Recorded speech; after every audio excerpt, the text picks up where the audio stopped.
കതുവന്നൂർ വീരം കിട്ടണ കോലക്കാരനാ. വരും കൊല്ലം ഭഗവതി സ്വരൂപം കിട്ടണേ. ചിറക്കര ഭഗവതി രക്ഷ. പണ്ട് ഈ കോലോത്തെ സ്വാതികയായ തമ്പുരാട്ടി മാടായിക്കാവിൽ തൊഴാൻ പോയപ്പോ തമ്പുരാട്ടിയുടെ ഭക്തി ബോധിച്ച് കൂടെ വന്നുന്നാ. മാടായിക്കാവിലമ്മ ഇവിടെ എത്തിയപ്പോ ചിറക്കര ഭഗവതിയായി. ഭഗവതി കടാക്ഷിക്കണേ. ഈശ്വരോ രക്ഷ.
സന്തോഷം വന്ന മനസ്സാലേ സന്തോഷത്തിന്മേലകദോഷം വരുത്താതിട്ട തക്കവണ്ണം ഞാൻ കാത്തു രക്ഷിക്കാനുണ്ടാവും കേട്ടോ.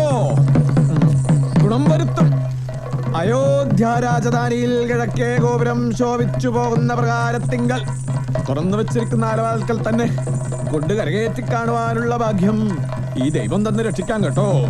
കൈയെടുക്കട്ടെ അകമ്പടിക്കാരേ. ആയത് പ്രകാരം ഈ സ്ഥലത്ത് ഞാൻ ഇന്നിരിപ്പോ ഒരു ഭാഗ്യത്തെ തന്നെ രക്ഷിക്കും. എന്റേതായിരിക്കുന്ന രൂപത്തെ കണ്ട് പ്രാർത്ഥിച്ച് കൈയെടുക്കാൻ വേണ്ടി എന്റെ ഭക്തജനങ്ങൾക്ക് ഇടവും വലവും മുൻപിലും പിൻപിലും ഞാനിപ്പോ ഒരു ഭാഗ്യം തരുന്നുണ്ട് കേട്ടോ.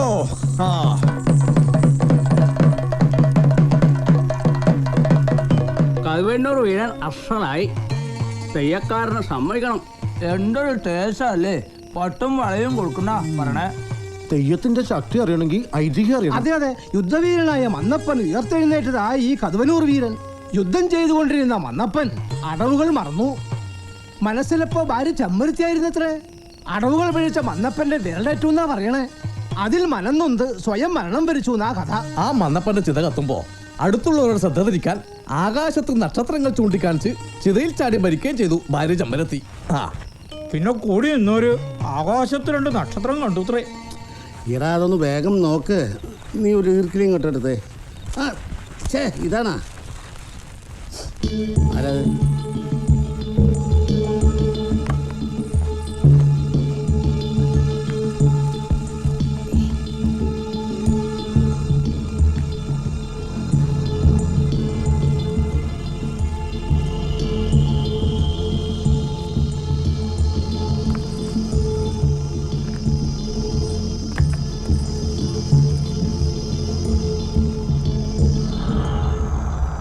എന്റെ കൺമുന്നിൽ നിന്നാവും പോയെ കണ്ടോണ്ടിരിക്കേ.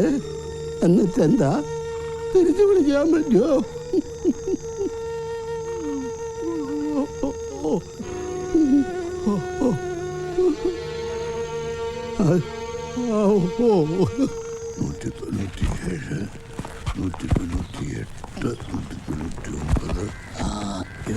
നശിച്ചൊരു തള്ളയുണ്ട്. ദേഹമല്ലെങ്കിൽ ഒരു പടി വരുമ്പം ഭഗവതിയെ എന്തായി കാണണേ? തമ്പുരാക്കുട്ടിയെ അവിടെ നിൽക്കുക. കുളത്തിലേക്കാ? ഒന്ന് മുങ്ങിക്കുളിക്കണം. അയ്യോ, കുളത്തിൽ കുളിക്കുന്നതിന് വരെക്കാ. എത്രയോ കൊല്ലായിട്ട് ആ കുളത്തിൽ ആരും ഇറങ്ങാറില്ല. കുളത്തിലേക്ക് ഇറങ്ങിയ തമ്പുരാൻ എന്നെയാ വഴക്ക് പറയുക. അവിടുന്ന് ഇവിടുന്ന് കുളിമുറിയുന്നു മടുത്തെന്റെ കുട്ടിനാരെ. ഞാൻ ഇന്ന് തന്നെ തിരിച്ചു പോവല്ലേ? ഒരു ഗ്രാമത്തിൽ വന്നിട്ട് കുളത്തിലിറങ്ങി കുളിച്ചില്ലെന്ന് പറഞ്ഞാൽ നീന്ത അറിഞ്ഞിട്ടൊന്നുമല്ല. ആ പടവിലിരുന്ന് ചെറിയൊരു കുളി, ആരും അറിയില്ല. ഞാനൊന്ന് കുളിച്ചോട്ടെ എന്റെ നായരെ. വേഗം വാ. ആഹാ.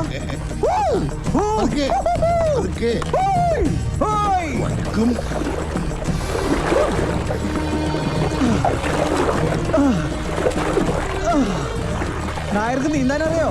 പിന്നെ നാട്ടിൽ പോയാ കുടി എന്നോ അമ്പലക്കുളത്തിന്നാ കുറച്ച് നീന്തി മതിക്കും.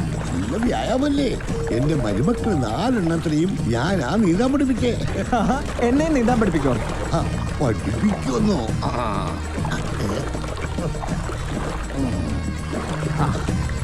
ഒന്ന് വേഗം വാ എന്റെ നായരെ. കൈതാ.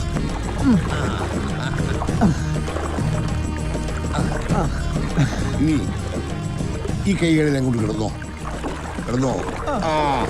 ഇനി കൈയും കാലും ഇട്ട് നല്ലോണം അടിക്കാം.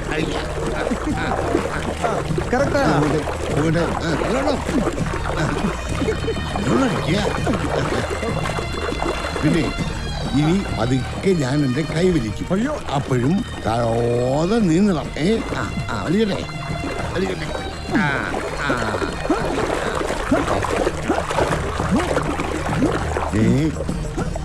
ഇയാളാള് കൊള്ളാവില്ലോ.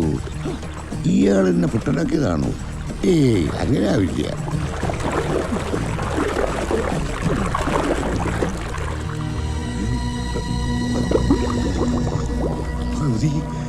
ഭഗവതി ചതിച്ചോ?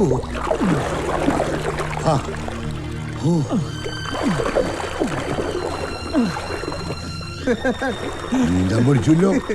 എനിക്ക് എന്നെ വിശ്വസിക്കാൻ പറ്റുന്നില്ല. എന്തായാലും ഇത്രയെങ്കിലും പഠിച്ചല്ലോ. ഇത്രയെങ്കിലും അല്ല, ശരിക്കും പഠിച്ചേക്കണു.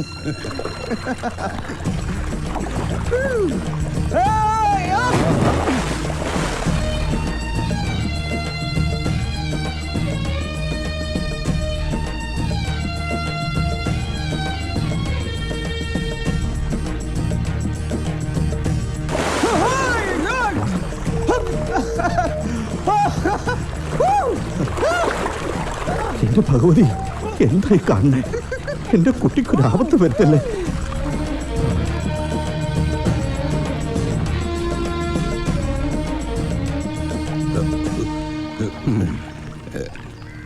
അതിശയാതമ്പുരാനെ, നീന്താൻ അറിയാതിരുന്ന ആളാ. ദാ എന്റെ ഈ കൈമേ കിടത്തുനിന്ന് കാണിച്ചു കൊടുത്തതേ ഉള്ളൂ. പിന്നെ തുടങ്ങിയില്ലേ മീനിനെ പോലെ നീന്താനും തുള്ള.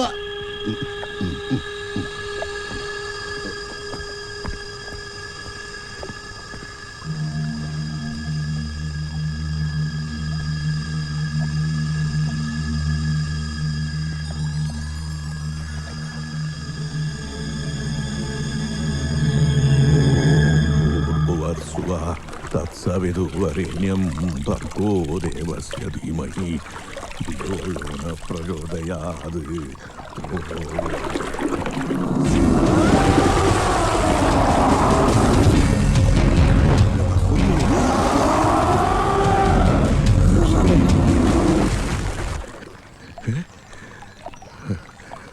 ഓരോരോ തോന്നലേ. ഭഗവതി അമ്മേ.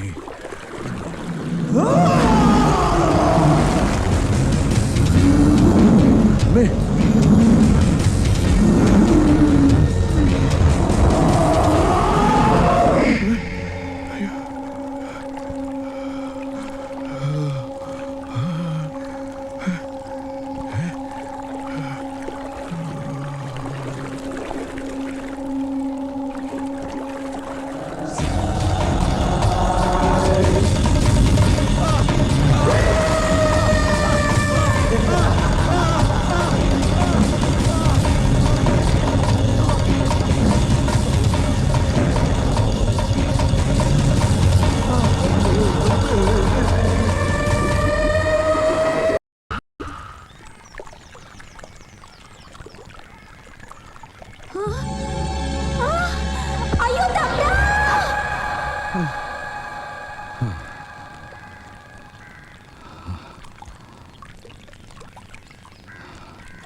മുത്തശ്ശ, എന്നോട് ക്ഷമിക്കണം. ക്ഷമിക്കേ.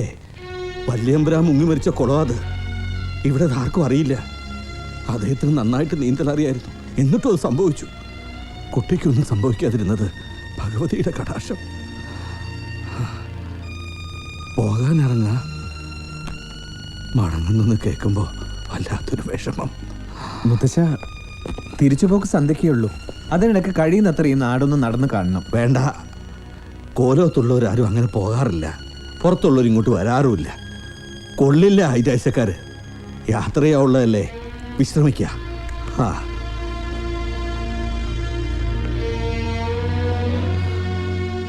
എന്ത് പറഞ്ഞാലും ഇവിടെ വിലക്കുകളാണല്ലോ.